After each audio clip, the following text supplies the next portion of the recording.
সমাগত নিৰ্বাচন লগতে সমাগত ৰঙালী বিহু আৰু এই সমাগত নিৰ্বাচন বা ৰঙালী বিহুৰ প্ৰাক মুহূৰ্তত ৰাষ্ট্ৰীয় ঘাইপথ প্ৰাধিকৰণে এক বিজ্ঞাপন ঘোষণা কৰিছে যে অসমত থকা 7খন টোল গেটত টোল কৰ বৃদ্ধি হ'ব আৰু অনুৰূপভাৱে 31 নম্বৰ ৰাষ্ট্ৰীয় ঘাইপথত থকা মদনপুৰ টোল গেটতো টোল টেক্স বৃদ্ধি হ'ব বুলি বিজ্ঞাপন প্ৰকাশ কৰিছে আৰু মই বৰ্তমান উপস্থিত আছোঁ কামৰূপ জিলাৰ 31 নম্বৰ ৰাষ্ট্ৰীয় ঘাইপথত থকা মদনপুৰ টোল গেটত মোৰ কেমেৰা সহযোগীক মই টোল গেটৰ সামগ্ৰিক দৃশ্য দেখুৱাৰ বাবে অনুৰোধ জনাইছোঁ।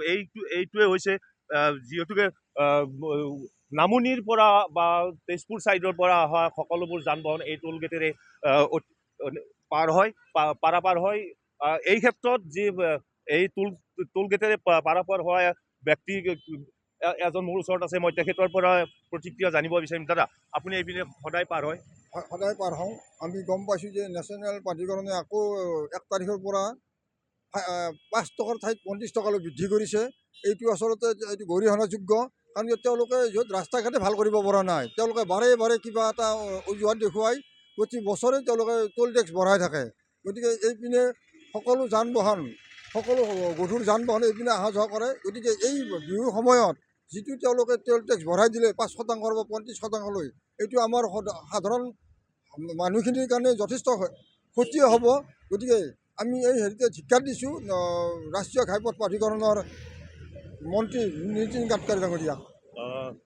দৈনিক হাজাৰ হাজাৰ গাড়ী এই টোল গেটেৰে পাৰ হয়, টোল কৰ দিয়ে। এতিয়া যিহেতুকে 5%ৰ পৰা 35% বৃদ্ধি কৰিছে, ইয়াৰ ফলত লঘু যান বাহনৰ বা যি বাণিজ্যিক যান বাহন আছে কেনেকুৱা ধৰণৰ অসুবিধা হ'ব পাৰে আপুনি?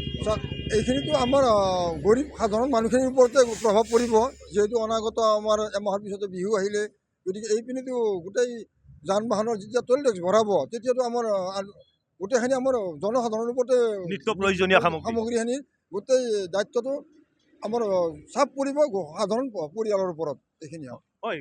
মই পুনৰবাৰ কেমেৰা সহযোগীক যি মদনপুৰ টোল গেট আছে সেই টোল গেটৰ দৃশ্যটো দেখুৱাবলৈ অনুৰোধ জনাইছোঁ আৰু সম্ভৱ হ'লে মই অন্য এজন এই টোল গেটেৰে পাৰাপাৰ হোৱা অন্য এজন ব্যক্তি আছে, মই তেখেতৰ পৰা জানিব বিচাৰিম। দাদা, আপুনি দৈনিক এইপিনে অহা যোৱা কৰে? হয়।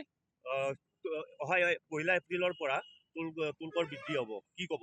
আমি বাতৰিত গম পাইছোঁ ইতিমধ্যে যে সকলো গাড়ীৰ ক্ষেত্ৰতে 5 টকাৰ পৰা 35 টকা পৰ্যন্ত বৃদ্ধি হ'ব। চৰকাৰৰ এই সিদ্ধান্তটো বৰ দুখ লগা আৰু পুত লগা, কাৰণ তেওঁলোকে মাহত 2 বা 3 বাৰ ঋণ লৈ পেলাই তেওঁলোকে ৰাস্তা ঠিক নকৰে, অৰুণোদয় বা মহিলাক নানান আঁচনি দি পেলাই তেওঁলোকে চৰকাৰখনক ধাৰ লগাই আছে। গোটেই অসমখনক সকলোৰে মূৰত মাধমাৰ মাৰিছে। পাণ গুটকাৰ পৰা আৰম্ভ কৰি সকলোতে মূল্য বৃদ্ধি হৈছে। তাতে এই ৰাস্তাত টোল গেটৰ কাৰণে এতিয়া আমাৰ সকলো অত্যাৱশ্যকীয় সামগ্ৰীৰ মূল্য বৃদ্ধি হ'ব, কাৰণ এখন মালবাহী ট্ৰাকে দৈনিক 7-8টা টোল গেট পাৰ হৈ আহি পেলাই আমাক ইয়াতে খাদ্য বা আন বস্তু যোগান ধৰে। আৰু সেই যোগান ধৰাৰ ফলত তেওঁলোকে টোলটো বৃদ্ধি হোৱাৰ লগে লগে তেওঁলোকে সামগ্ৰীৰ মূল্য বৃদ্ধি কৰি দিবৰ কাৰণে বাধ্য হ'ব।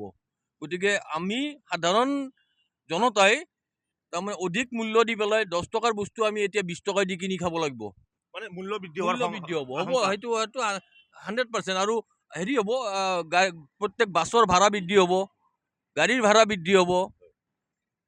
হয়, তেখেতে উল্লেখ কৰিছে যে টোল কৰ বৃদ্ধি হোৱাৰ লগে লগে যি এইপিনে পাৰাপাৰ হোৱা যিসমূহ বাণিজ্যিক যান বাহন আছে বা বাণিজ্যিক যান বাহনসমূহৰ যদি যাত্ৰীবাহী হয়, সেই যাত্ৰীবাহী হ'লে ভাড়া বৃদ্ধি হ'ব, আৰু যদি খাদ্য সামগ্ৰী বা বয়বস্তু কঢ়োৱা বাহন হয় তেতিয়াহ'লে বয়বস্তুৰ মূল্য বৃদ্ধি হ'ব। আৰু এইদৰে বিভিন্নজনে এই যি টোল কৰ বৃদ্ধি কৰিলে তাক লৈ বিৰূপ প্ৰতিক্ৰিয়া প্ৰকাশ কৰিছে। আপুনি বিচৰা বাতৰি পাব কেৱল নিউজ 18 এপত। নিউজ 18 এপ ডাউনলোড কৰিবলৈ স্কেন কৰক এই QR কোড। গুগল প্লে ষ্টৰতো পাব এই নিউজ 18 এপ।